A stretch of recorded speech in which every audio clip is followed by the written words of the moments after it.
in-expect at hindi ko rin naman pinangarap na bigla na lang dumating itong mahawakan ko talaga na makapag-drive ako ng mga mamahaling sasakyan tulad ng mga ginagamit ng mga mayayaman. Kaya di ba? SUV yung sinakyan natin nung Kaya una, proud idol. to be, di ba? Kasi imagine mo ang daming nangangarap na magkaroon. Dito sa sasakyan na ganito, yung 4x4 kasi napakamahal nito eh.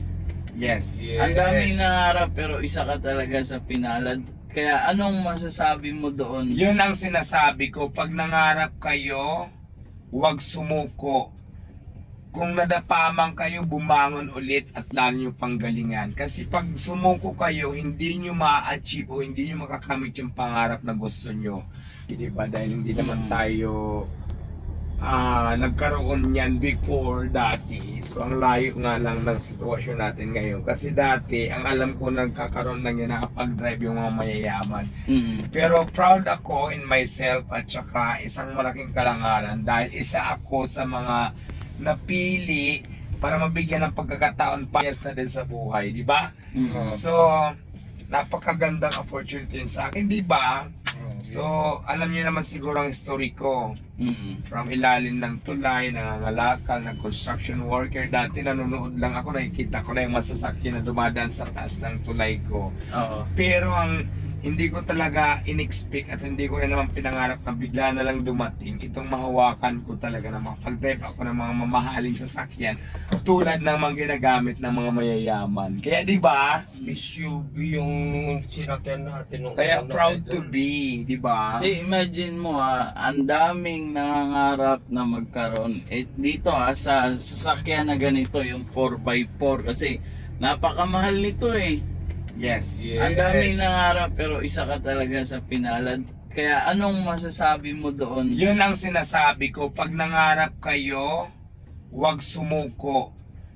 Kung nadapaman kayo, bumangon ulit at lalo nyo panggalingan. Kasi pag sumuko kayo, hindi nyo ma-achieve o hindi nyo makakamit yung pangarap na gusto nyo. Pero kapag hindi kayo sumuko, ang swerte bigla na lang dumarating yan. Tulad sa akin, halimbawa, bukas ang swerte mo, di ba? Hindi pa ngayon, malay mo bukas ikaw naman.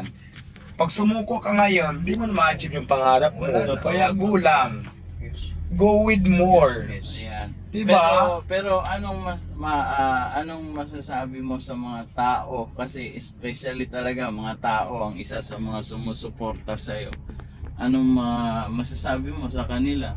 Of course, gusto lang natin din pasalamatan yung mga taong sumusuporta sa akin, lalo na sa tindahan ko. Kasi kung hindi dahil din naman sa mga supporters ko, aminin naman natin lahat, kahit naman sino negosyante. Kung wala ang suporta ng mga fans, ng mga tao, wala din naman kami sa kinalalagyan namin kung anong mga mayroon kami ngayon. So dapat talaga ma-appreciate natin yun, dapat natin sila pasalamatan. Correct. Yun. Pero yun nga lang, yung iba kasi marami ako nakikita sa social media, lalo na pag busy ako, hindi lang mapabigyan para magpa-picture kasi ang pinupoint is malayo pang pinanggalingan. Tapos minsan busy ako, sumasabay. Hindi ko napansin na pag sinasabi kong tiga. Kasi ang dami ko nakikita mga posting na may negative comment na hindi lang napagbigyan ng pagpa-picture. Kung ano na naman sinasabi, attitude, masama ng ugali, nagkapera lang. So, hindi kasi yan ako eh. Ngayon kung yan man ang iniisip nila, bahala na sila. Kasi hindi naman lahat ng pupunta dyan may entertain ko sa totoo lang. Kasi Sa dami mas focus talaga ako number one sa aking business. Pero pag may time tulad ng sinasabi ko, welcome ako sa mga vlogger, sa mga picture. Pero binibigyan ko talaga ng oras yan. Hindi pwede laging nakasabay kasi hindi ko na magagawa yung part 2 bilang isang negosyante doon sa tindahan ko. Kung lahat ng oras ipupokus ka din sa picture na lang at saka interview sa mga vloggers. True. Diba? Correct.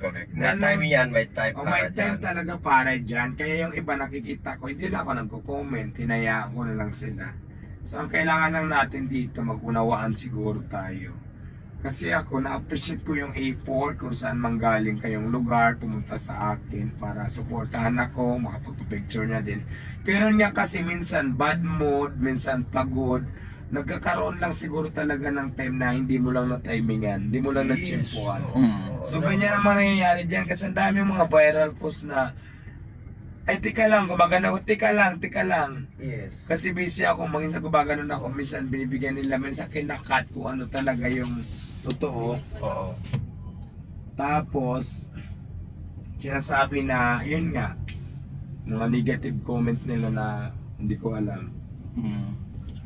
Okay na ho, bagong karawas po ito. Taga dyan lang ho kami, ha? O, kilala mo pala ako eh. Gulat yung bata. Mamaya sa'yo naman para may... Hindi, okay na yan. Hindi, yung magpa-vlog ka sa'yo eh. At least meron na tayong clip na i-ano. Yan guys, dito na ako ngayon sa